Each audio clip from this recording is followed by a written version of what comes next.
Have you ever felt completely trapped in a relationship that drains your energy? And yet, no matter how much pain it causes, you just can't walk away. If you're hurting right now, I see you, and your pain is valid. Today, we'll explore the hidden forces keeping you trapped. We're not here to shame you or call you weak. No way. Instead, we'll decode the psychology behind your situation, helping you regain control. Okay, let's dive in. Why do we stay when it hurts so much?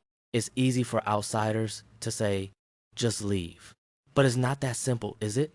The source material shows your inability to leave isn't due to a lack of, and honestly, it's not even because you love this person so, it's due to an invisible, powerful emotional bond.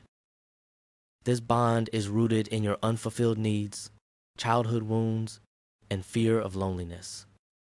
You see, you're not stuck, you're stuck in a psychological loop. To understand this, we need to look at our early programming. When we enter this world, we crave connection. If you grew up in a loving, balanced home, your brain learned love is safe. But if you received incomplete love, your brain learned a different lesson.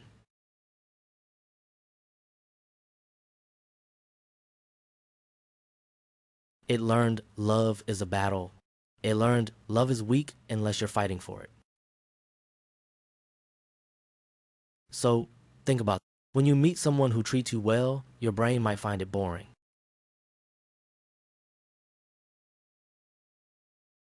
But when a toxic person gives affection one day and anger the next, your brain recognizes that pattern.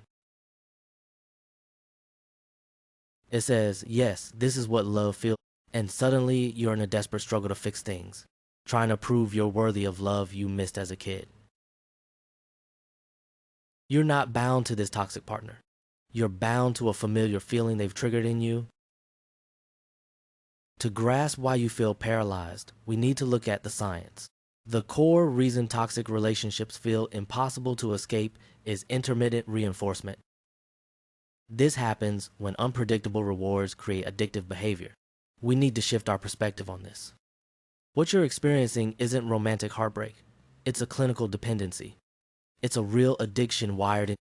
This illustrates how this addiction takes hold. Let's look at B.F. Skinner's famous experiments. He found that if you give a rat food every time but if you give food randomly, the rat becomes addicted to the hope of a reward. Now replace the rat with a person and the lever with a toxic relationship.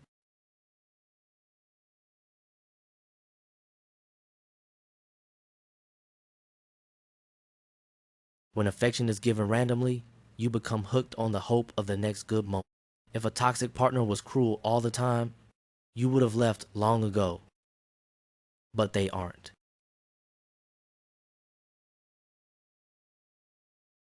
Occasionally, these random moments create a powerful illusion. You start to view these crumbs of affection as true love. You lower your standards without realizing it, accepting a reality that breaks you to chase that illusion. Here is the hardest truth to accept. This game of hot and cold was never about love. It's about control. A toxic person, they just need to give enough to keep you hoping.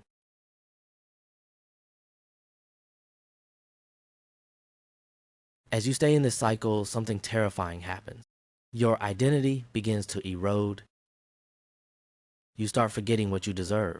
You begin to doubt your worth. You start blaming yourself for everything. Have you ever asked yourself, am I going crazy? Am I just overthinking? If you have, you've likely. This is when you notice a lie and try to talk about it. Instead, they say you're too sensitive or that it never happened. They distort reality so consistently that you check your old messages to prove your memory. When you no longer trust your mind, you depend on their version of reality. Next, we look at another powerful psychological weapon, projection. This is when the toxic person projects their flaws onto you. If they're lying, they'll accuse you of being untrustworthy. If they're cheating, they'll accuse you of cheating. If they have an anger problem, they'll say you're provoking. They flip the script, forcing you to carry false guilt that never belonged to you. The crucial point is this: you are not crazy. You are not overthinking. You are experiencing. These tactics aren't just. This is psychological warfare designed to break yourself. When your self-esteem is shattered, you'll believe whatever the person. Understanding this manipulation is your essential first step to reclaiming yourself. But even when you see the manipulation, why is it hard to walk away? The answer is fear of loneliness. Society teaches us that being alone is a failure, that life is incomplete without someone. Abusers exploit this fear. They break your confidence and convince you nobody else will love you like they do. So you tell yourself, I'll just endure it. At least I have someone. But here is the harsh truth we need to confront today. You do not have to break. You do not have to erase your identity to be accepted. The reality is this: you are not in love. You are addicted to an illusion. You're holding on to but true change happens. Let's see how this builds. Knowing all this, how do we break free? Ending a toxic relationship is not just a rational decision.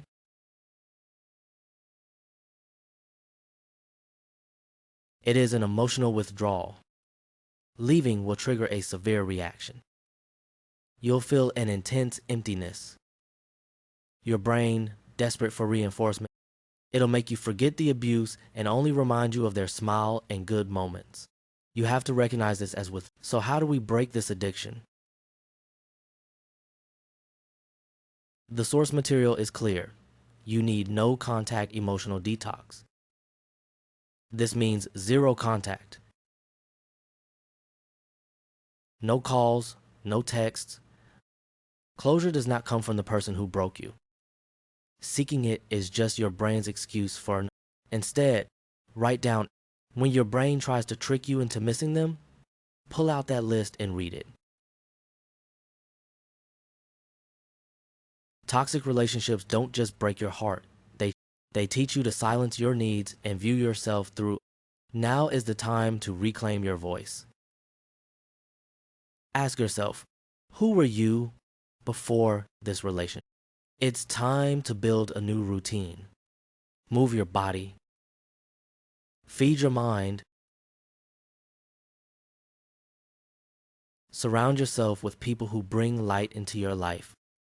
When that negative voice tells you you're worthless, it's the abuser's voice and you have the power. It's time. You are not addicted to love. You're trapped in a psychological cage of intermittent reinforcement and manipulation. But guess what? The door is unlocked. As we wrap up, I want to leave you with one. It's time to improve yourself. I hope my best impression is don't do it. You have to go and is what you see. So as we wrap up this explainer, I want to leave you with one final app.